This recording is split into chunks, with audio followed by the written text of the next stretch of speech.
Hello guys, very happy good evening. मेरा नाम है पूजा अरोरा और मैं आज आपके लिए न्यूज़ लेकर आई हूँ। जैसे कि आप सब जानते हैं कि राहुल गांधी जी आजकल 6 डेज़ के लिए बाहर अमेरिका में हैं। तो आज उनका 5th डे है। आज वो न्यूयॉर्क में हैं और न्यूयॉर्क में जो उन्होंने स्पीच दिया है वो काफ़ी अच्छा है, काफ़ी पावरफुल है।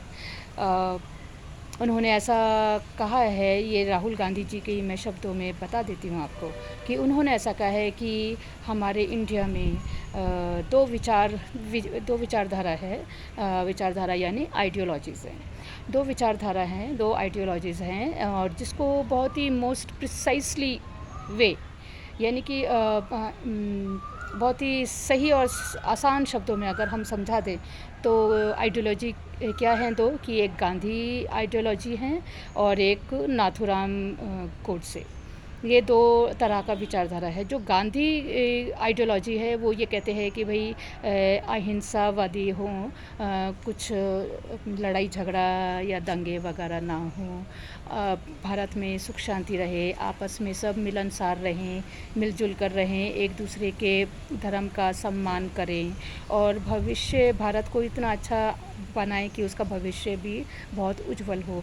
तो गांधी विचारधारा एक्चुअली में ऐसी है कि जो भारत के भविष्य को उज्जवल की विचारधारा है, उज्जवल करने की विचारधारा है। और जो नाथूराम गोडसे हैं, उनकी जो विचारधारा थी शुरू से ही, राहुल गांधी जी ने जिस तरह से कहा है कि उनकी विचारधारा जो थी वो भूतकाल में ज़्यादा यकीन रखते थे, कि पास्ट की तरफ देखना, जो पीछे की तरफ देखना, आगे ज़्यादा नहीं उनका देखना था।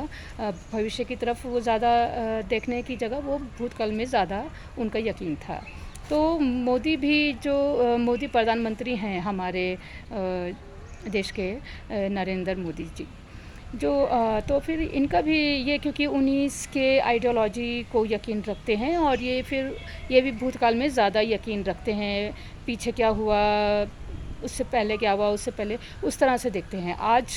आज क्या है वो, आज प्रधानमंत्री, आज देश उनके हाथ में है, वो देश को अच्छा भविष्य की तरफ ले जा सकते हैं। आज ऐसे काम वो कर सकते हैं, उनके हाथों में इतनी ताकत है। पर उनका यकीन ज़्यादा है कि वो भूतकाल की तरफ ज़्यादा देखते हैं, कि भूतकाल पर ही उनका ज़्यादा यकीन है। तो इसका उन्होंने और एक अच्छा उदाहरण दिया। जैसे कि अभी आपको मालूम ही है कि ओडिशा में 3 ट्रेन का एक्सीडेंट हो गया है। तो उन्होंने कहा है कि राहुल गांधी जी ने कहा कि जब हो गया है तो कांग्रेस के वक्त भी रेल का एक्सीडेंट हुआ था और उस वक्त जो रेल मंत्री थे उन्होंने अपनी नैतिक जिम्मेदारी समझ के इस्तीफ़ा दिया। उन्होंने ऐसा नहीं कहा कि ये ब्रिटिश सरकार ने रेल ट्रैक बनाए थे तो उसने बराबर से नहीं बनाए थे इसलिए ये हो गया है, एक्सीडेंट हो गया है, ऐसा नहीं कहा। उन्होंने कहा, अपनी नैतिक जिम्मेदारी समझते हुए ये कहा कि हो सकता है उनसे कोई चूक हुई है और इसकी वो अपनी ज़िम्मेदारी समझते हैं और उन्होंने इस्तीफ़ा दिया। ममता बनर्जी मैम के भी टाइम में रेल का एक्सीडेंट हुआ था और उन्होंने भी अपनी नैतिक ज़िम्मेदारी समझते हुए इस्तीफ़ा दे दिया था। लेकिन बीजेपी के मंत्री के साथ ऐसा नहीं है। बीजेपी के मंत्री में जल्दी इस्तीफ़ा नहीं करते हैं। वो कहते हैं कि भाई कांग्रेस के टाइम में ऐसा ट्रैक ख़राब बना था इसीलिए एक्सीडेंट हो गया है। तो आज आप 9 साल से प्रधानमंत्री हैं, तो आज आपको देखना है, जब आपने हरी झंडी दिखाई है तो आपको देखना है कि वो ट्रैक भी बराबर है, उसमें क्या कुछ कम रह गया तो उसको मैं ठीक करूं, है ना। तो ऐसे प्रधानमंत्री आपको 9 साल हुए हैं, तो ये आज आपकी ज़िम्मेदारी है कि आप वो देखेंगे कि भाई ठीक है कि नहीं। तो वो ऐसा जल्दी से अपना नैतिक ज़िम्मेदारी नहीं समझते हैं और इस्तीफ़ा नहीं करते हैं अपना, और उनका यकीन है कि दूसरे पर ब्लेम लगाओ कि उसने ऐसा किया है इसलिए उसकी तरफ से उसके टाइम से ही वो वैसा है। पर आज आप प्रधानमंत्री हैं। तो ऐसा उन्होंने उनका जो सार था, तो फिर उस सारा जो मतलब स्पीच था उसका मैं आपको शॉर्टकट में फटाफट न्यूज़ में जल्दी बताती हूँ। और तीसरा उनसे पूछा गया था आर्टिफिशियल इंटेलिजेंस के बारे में कि भाई आप क्या यकीन रखते हैं। आज लोग कह रहे हैं कि आर्टिफिशियल इंटेलिजेंस आ जाएगा तो बहुत सारे लोगों की नौकरी जो है वो जा सकती है ना। तो ऐसा राहुल गांधी जी से सवाल हुए तो राहुल गांधी जी ने उसका जो आंसर दिया वो इस तरह से था कि जब पेट्रोल इंजन आई था तो उस वक्त भी बहुत ऐसा कहा गया कि अब पेट्रोल इंजन आ गया तो बहुत सारे लोगों की नौकरी हाथ से निकल सकती है, लेकिन ऐसा कुछ नहीं हुआ।